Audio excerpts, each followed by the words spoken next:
This is All India Radio, the song Jana Gana Mana and the Andhra Connection. In our weekly English program, today we bring you a talk by Professor K.S.S. Sheshan on this theme, the song Jana Gana Mana and its Andhra Connection. Jana Gana Mana Dinayaka Jaya He Bharata Bhagya Vidhata. Audiences stand up reverentially as the very first strains of Indian national anthem Jana Gana Mana waft through the air at the conclusion of any public function or program. But not many would know that its melodious tunes, which are commonly followed all over the country today, were composed in Madanapalli, a discrete town in Andhra Pradesh. Punjab, Sindh, Gujarat, Maratha, Dravida, Utkala, Vanga.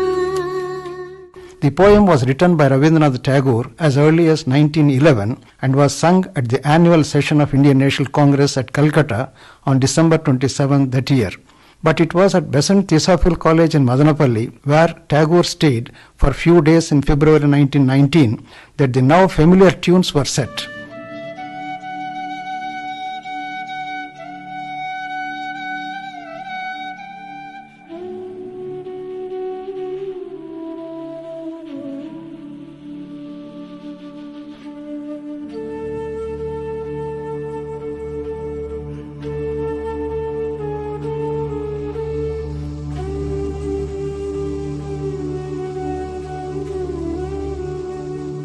It was Margaret Cousins, the wife of noted educationalist James Henry Cousins, who composed the tunes for Jana Gana Mana. James Cousins was then the principal of the Madanapalli College that was established by Dr. Besant. Dr. Besant had a great liking for Madanapalli, for it was the birthplace of the famous philosopher Jiddu Krishnamurti, her adopted son. Tagore was on a tour of South India and was much tired when he reached Bangalore in the last week of February 1919. On the advice of C.F. Andrews, he decided to rest at the Theosophical College in Madanapalli, about 120 kilometers southeast of Bangalore. Surrounded by a chain of rugged granite hills on all sides, Madanapalli, nestled in Chittoor district of Andhra Pradesh, besides its scenic beauty and lush green vegetation, is also known for its cool and salubrious climate. This place is renowned for its healthy, dry weather, unmatched anywhere in the state. Madanapalli, for its enchanting climate, has been variously hailed as the poor man's Ooty, common man's Kashmir, pensioner's paradise, etc. It was the summer resort for the European officials from the very early British rule. Sir Thomas Munro, the first principal collector of the ceded districts, built a bungalow here in 1800 and lived during summer months every year. Since then, Madanapalli became the summer resort of every collector of Kadapa, the district to which Madanapalli then belonged. It was in 1911, when Chittoor district was formed, that Madanapalli became a part of the new district.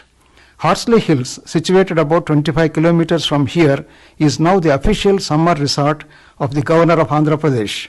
The well-known Rishi Valley School, run by the Krishnamurti Foundation India, KFI, is located few kilometers away. The Union Mission Tuberculosis Sanatorium, UMTS, once hailed as one of the best sanatoria in the world, now called as Arogyavaram Medical Center, is located in the outskirts of the town. Madanapalli is the birthplace of Jiddu Krishnamurti, and therefore the town became a must place of visit to many a theosophist all over. It was again in Madanapalli that Reverend William Chamberlain started in 1889 the Christian Endeavour Society for the first time in the country.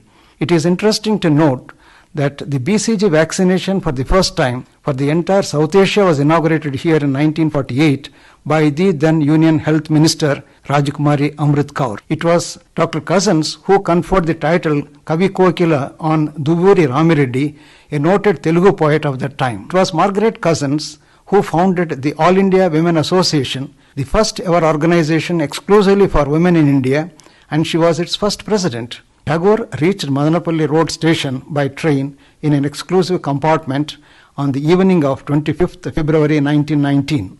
He was received at the station by the Cousins couple. Tagore stayed in a cottage in the college premises, now called as Tagore Cottage. Rabindranath Tagore's stay in Madanapalli College became momentous because this song Janagana Mana was given the melody of the musical tunes with which it is now sung all over the country. Janagana Mana Adhinayak Jaya He Bharat Bhagya Vidhata. Till then, the song never had a uniform tune. People were singing it as they liked in varied ways with great regional variations.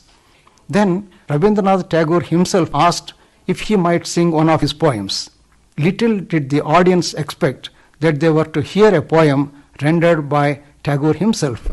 Janagana Mana Adhinayaka Jaya He Bharat Bhagya Vidhata Punjab Sindhu Gujarat Maratha Dravida Yuskala Banga. Writing about how the song was first heard by them as sung by Tagore, Dr. Cousins had recounted thus, I quote, "In a voice surprisingly light for so large a man, he sang something like a piece of geography giving a list of countries, mountains and rivers, and in a second verse a list of the religions in India. The refrain to the first verse made us pick up our ears. The refrain to the second verse made us clear our throats. We asked for it again and again, and before long we were all singing it with gusto. Jaya Hai, Jaya Hai, Jaya Hai, Jaya Jaya Jaya Hai. Victory, victory, victory to thee." I unquote. Tagore explained the nuances of the poem and indicated broadly the swara for the song. With the help of her girl students of the college, for whom she taught music, Mrs. Cousins worked on the tunes for Janagana Mana.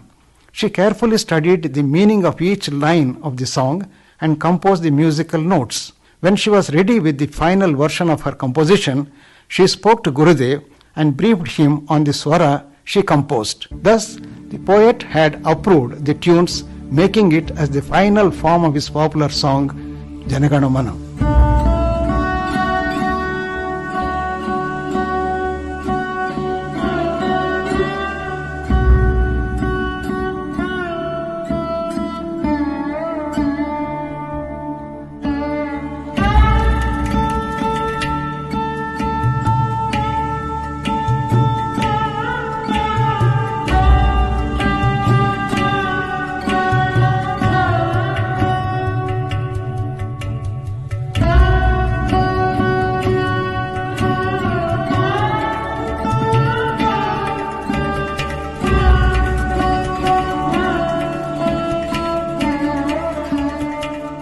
It was during his stay in the college that Tagore also translated Janagana Mana into English. For few days, early in the mornings, basking in the winter sun, Tagore sat on a stone slab under the gulmohar tree in front of his cottage and went over his Bengali song Janagana Mana line by line, finding the equivalent words in English. He wrote in his own beautiful handwriting and named it as the Morning Song of India.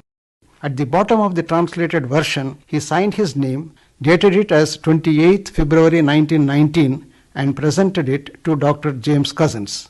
Later, when the college was in financial crisis due to the withdrawal of grants by the government of Madras, consequent to the participation of the faculty and students of the college in the Home Rule agitation started by Dr. Besant, the Morning Song of India document in Tagore's handwriting was sold to an American art collector for a fabulous but undisclosed price. The money thus collected was added to the college fund. However, a photocopy of it was made before the original left the country forever. This copy is preserved in the Madanapalli Theosophical College even now.